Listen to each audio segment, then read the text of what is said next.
200 ካሬ ላይ ያረፈው 6 ክላስ ቤት ዛሬ ተሽጧል። ውል እየተዋዋል እንገኛለን። ወራህመቱላሂ ወበረካቱ።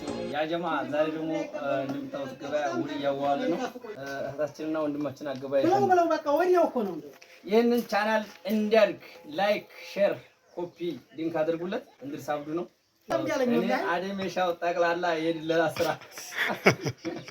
ፖስተር ጉለት። ሰላም አለይኩም ወራህመቱላሂ ወበረካቱ። ጓደኛችን ነው እሱ ማለት ነው። አብረን ነው የምንሰራው አደሜ ማለት ነው። 200 ካሬ ላይ ያረፈው 6 ክላስ ቤት ዛሬ ተሽጧል። ውል እየተዋዋል እንገኛለን። እንደምታውቁት የልጅ እኮ 4 ክላስ ነው። ሁለቱ ክላስ ለብቻ ተሰራች ናት። አስገባላቸው እቺና አይሸጥም ሙሸጥ መስሏችሁ እንዳትደውሉ። ታሽጧል። ደሞ ወስዶታል ማለት ነው። እንግዲህ ሻጮቹንም ብሩን በረካ አላህ ያድርግላቸው፣ ገዢዎቹንም ደግሞ ማድረግ የሚያውበት ቤት አላህ ያድርገው ማለት ነው። ዘኖ 200 ካሬ ላይ ያረፈ የ6 ክላስ ቤት ስንት ብር እንደተጋዙ በኋላ አሳውቃችኋለሁ። ለቻናላችን አዲስ የሆናችሁ ሰብስክራይብ አድርጉ። የደወል ምልክቱ ስትጫኑ ሁሌ የምለቀው ቪዲዮ ይደርሳችኋል። አብራችሁ ስለቆያችሁ ከልቤ አመሰግናለሁ።